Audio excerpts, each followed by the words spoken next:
Narmada mission के संस्थापक दादा गुरु का महाव्रत जारी है और हम इस वक्त मौजूद हैं नर्मदा के दक्षिण तट पर, जो कि पदयात्रा करते हुए यहाँ पर अभी ये जो यात्रा है कुछ देर के लिए रुकी हुई है। दादा गुरु से ही बात करेंगे कि दादा गुरु, ये जो महाव्रत है आपने जो लिया है, जिसमें आप पूरी तरह से निराहार और निर्जल हैं, और ये 7 दिन का जो लगातार जो सरकार के द्वारा शोध किया जा रहा है, इस पर पहले आप बताएं।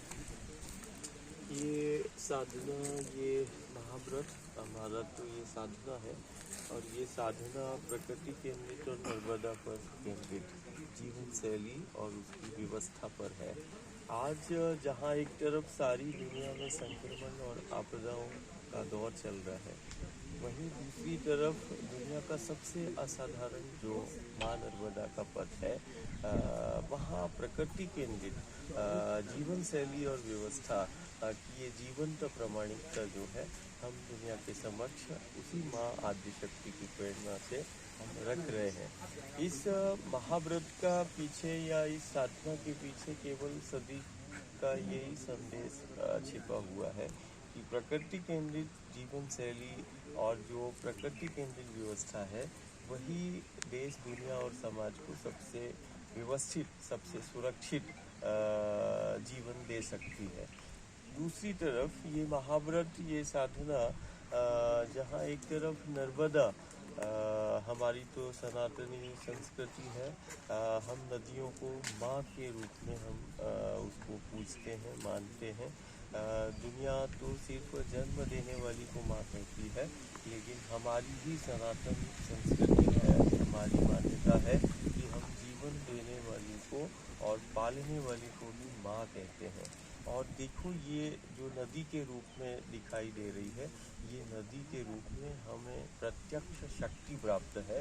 नर्मदा के रूप में भारत को प्रत्यक्ष शक्तियाँ प्राप्त हैं, गंगा के रूप में, यमुना के रूप में, गोदावरी, कावेरी के रूप में।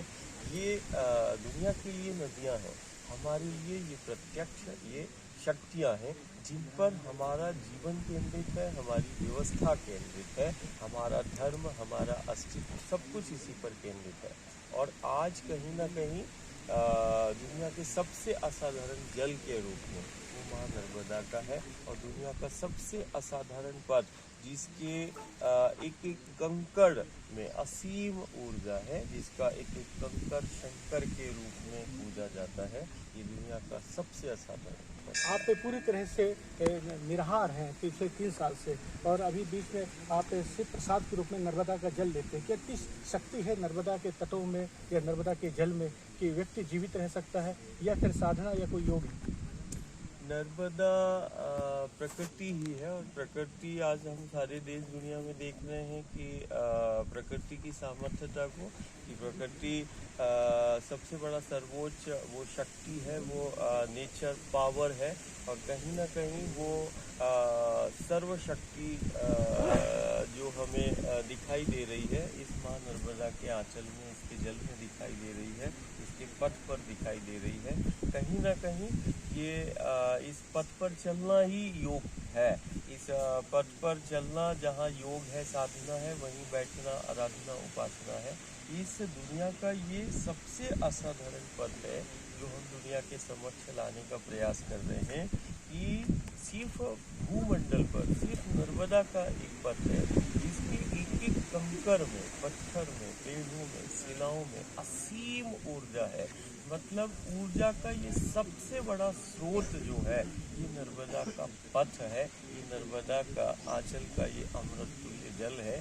जिस जल का सेवन करने से या जिस पथ पर चलने से, ये हम 3 वर्षों से अधिक समय से हम सिर्फ देश दुनिया को यही बताना चाह रहे हैं कि प्रकृति के समीप आए और सबसे बेहतर जीवन को जिए। तो ये जो दादा गुरु, नर्मदा का हर तट, नर्मदा का हर कंकड़, नर्मदा का जल और नर्मदा के आसपास का जो वातावरण है, पूरी तरह से सकारात्मक ऊर्जा से भरा हुआ है। नर्मदा का तट जीवन जीने की कला सिखाता है और जीवन कैसे जिया जाए ये बताता है। तो नर्मदा मिशन के संस्थापक दादा गुरु का पूरा इसी पर जोर है, और प्रदेश सरकार भी लगातार उनके इस निराहार व्रत पर, महाव्रत पर अब शोध कर रही है। शोध का 6वां दिन है, और निश्चित रूप से ये जो है उनका जो महाव्रत है वो जो जारी है और सफल होता दिखाई दे रहा है। उम्मीद की जानी चाहिए इस सरकार से कि इस पर भी आगे रिसर्च करे कि वाकई में नर्मदा के जल में क्या इतनी शक्ति है। समय के लिए जबलपुर से राजू।